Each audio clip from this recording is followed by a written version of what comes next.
que pour la femme, de nettoyer sa maison pour elle, est-ce que c'est un mérite? Est-ce que c'est une mitzvah? Est-ce que c'est un tikkun? Il y a le balai, il y a le plumeau, il y a le matlit, comment on dit matlit? Il y a les chiffons, il y a le mégaète. Vous savez de quoi vous parlez, c'est bien, ça fait plaisir. C'est une fois une femme qui m'a dit, je sais pas, chérie, c'était quoi que tu... Hein, on parle du mégaète, oui. Et puis après, il faut prendre le linge, il faut le plier, puis après, il faut le ranger. Bekitsu. Pourquoi c'est relié à la femme? On va le voir tout de suite. À la création du monde, Akadosh Baruch Hu a créé une magnificence. Un monde parfait. Un monde où tout le monde devait évoluer selon son origine. Et je précise, un monde où la femme devait être reine et l'homme roi. Dans la faute originelle, il y avait un arbre merveilleux qu'on appelle l'arbre de la vie, Etz Chaim, qui lui par contre se trouvait dans un degré différent, au centre du jardin. Et puis nous avions un autre arbre qui s'appelait le Etz Hadaat, du bien et du mal. Tov, Vara. Donc il y a un qui était bien et un qui n'était pas bien. Seulement, le problème qu'on a, c'est que vous, mesdames, et je ne dirai pas Ève. Pourquoi je ne parlerai pas de Ève? Parce que très souvent, les gens ont l'impression que quand on parle de Ève, on parle de quelqu'un d'autre. J'ai le bonheur et le souci de vous annoncer que quand je parle de Ève, la première femme de l'humanité, Ève était composée de toutes les femmes juives jusqu'à la fin des temps qui viendront sur terre se réincarner. Vous êtes toutes l'âme du puzzle qui a participé à la faute originelle. Toutes. On n'a jamais vu pour une non-juive une mitzvah de nettoyer la maison. C'est une juive, chaque jour elle nettoie sa maison, je vais vous le prouver dans le texte de l'étude de la Torah orale. C'est pas moins important pour un homme que d'avoir mis de la tzedaka, que d'avoir mis cette filim de d'être shomer Shabbat.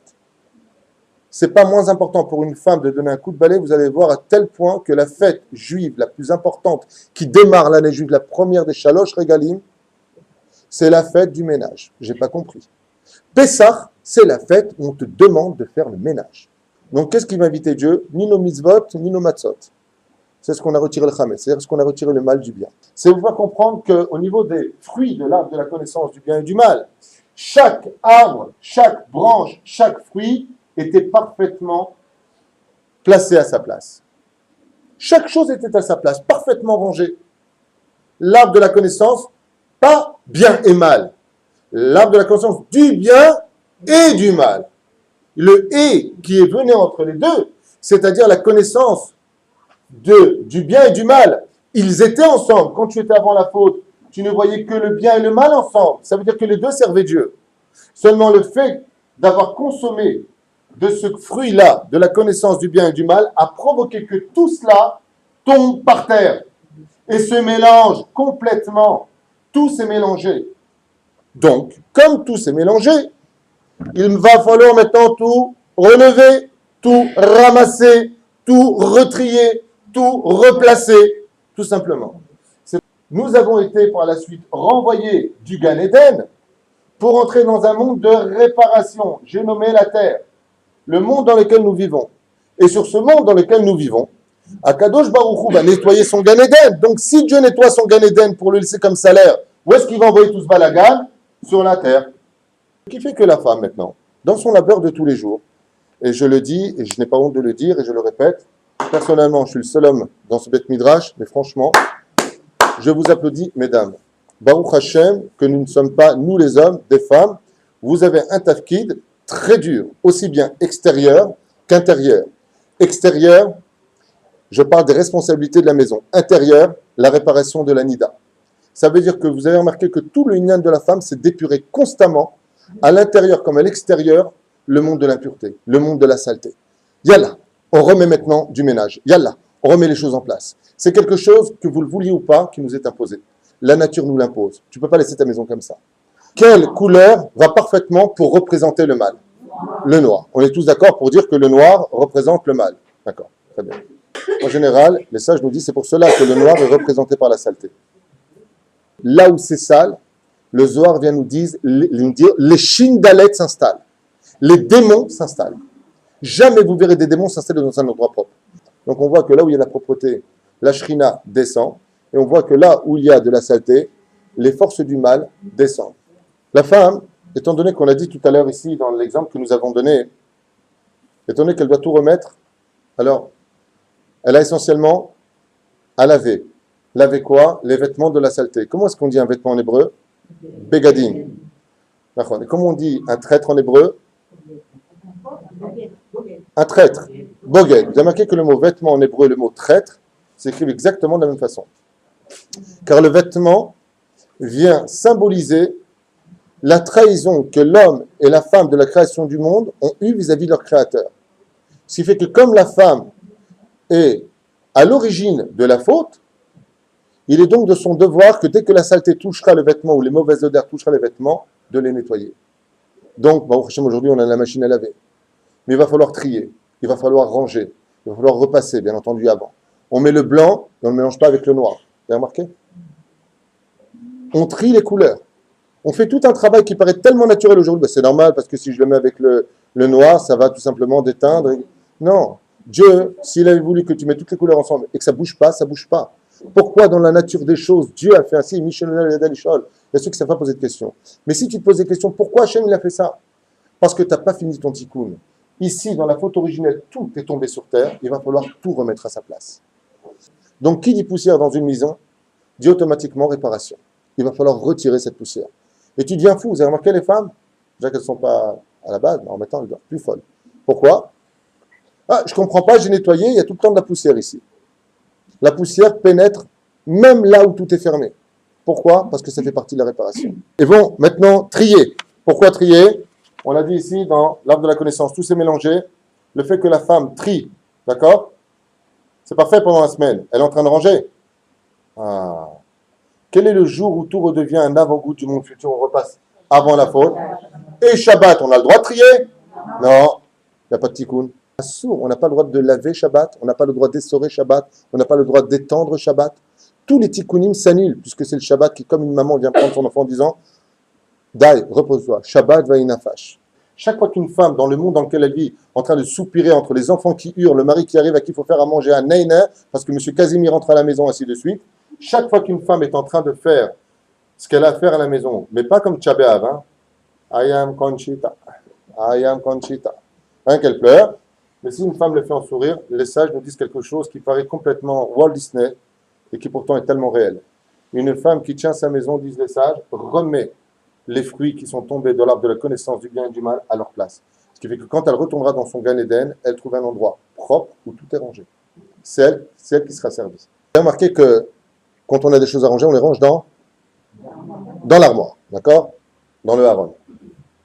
Même Dieu, on le met dans le haron à Edout. En général, les armoires que nous avons, depuis la création du monde, sont faites de quelle matière? En bois. L'armoire, où chaque chose doit être rangée à sa place. On remet dans la matière de l'arbre de la connaissance, dans l'armoire qui est faite de bois, exactement ce qui fait que quand on ouvre son armoire et qu'on range ses affaires, je vous l'ai dit tout à l'heure, on remet les fruits à leur place. Celui qui fait parfaitement le ménage chez lui, en l'honneur de Pessah, Omer Harei Akadosh, je lui promets qu'il ne faudra pas de toute l'année. Pessah, tous les anges de la Parnassa descendent le soir du Seder. Tous. Mais à une condition. Et là, je vous invite à rentrer dans une étude d'une profondeur, comme vous l'avez encore jamais entendu, je vous le garantis. Ce que je vais vous livrer maintenant, bien entendu, c'est référencé, c'est essentiellement basé sur le Zohar. Ce que vous allez apprendre maintenant, vaut vraiment le détour. Et vous allez voir qu'après ce shiur-là, vous allez faire le ménage à la maison avec Yahlili ouais, je fais le ménage, et je suis heureuse. Ouais. Touche pas le balai, c'est mon balai. Hein, sorcière. Bon, alors, en hébreu, le mot finance se dit kal, ka, la. D'accord? Comment est-ce qu'on dit en hébreu le mot saleté? Lire, lourd.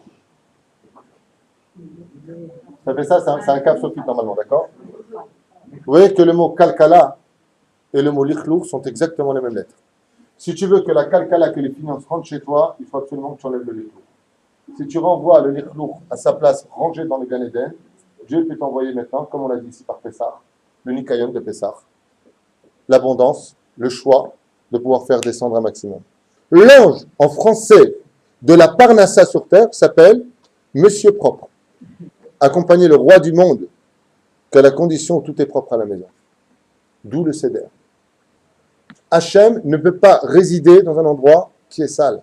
Dieu ne peut pas résider dans un endroit où ça sent mauvais. La preuve en est.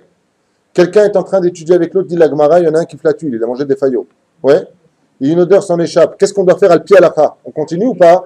On ne peut pas étudier la Torah. Est-ce qu'on peut y penser? Non plus. Dans les toilettes, je peux? Non plus. Non. Pourquoi? Parce que dès que ça sent mauvais ou dès que c'est sale, il n'y a pas de Torah, il n'y a pas de lumière. Dieu s'en va. Il dit que chaque sueur, goutte qui tombera pendant le ménage de Pessah, en l'irvot Shabbat Kodesh ou Yom Tov ou Chol HaMoed, tu te rends compte que chaque goutte, dit le Hari, pas David 8 ou le Hari à Kadosh, il dit chaque goutte, c'est une éponge mouillée qui efface la faute de l'homme. Comme ça, dit le Hari à Kadosh. Chaque goutte, en remettant les choses à leur place. Et la femme, elle dit non, moi, tu sais, je n'ai pas envie. Moi, je suis dans la maison, je suis hyper heureuse. Mais t'es folle. Mais t'es folle. Tu sais combien de poids tu aurais mis sur ta balance le jour de Rosh Hashanah?